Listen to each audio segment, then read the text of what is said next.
Hey everyone, welcome back.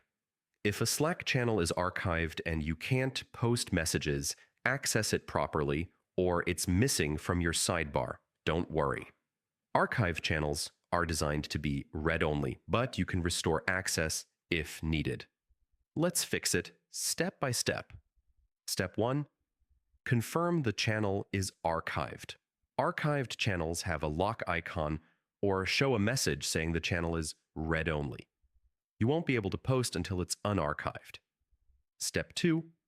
Check with your workspace admin. Only admins or owners can unarchive a channel.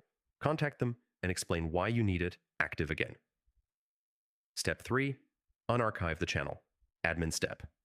Admins can go to Channels.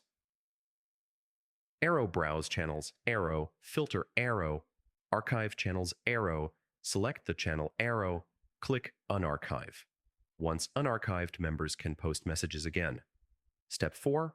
Rejoin the channel. After unarchiving, some members may need to rejoin. Search for the channel in Slack and click Join Channel. Step 5. Update notification settings. Make sure notifications are enabled so you don't miss updates. Profile to Preferences to Notifications to select your preferred alerts for the channel. Step 6. Refresh Slack.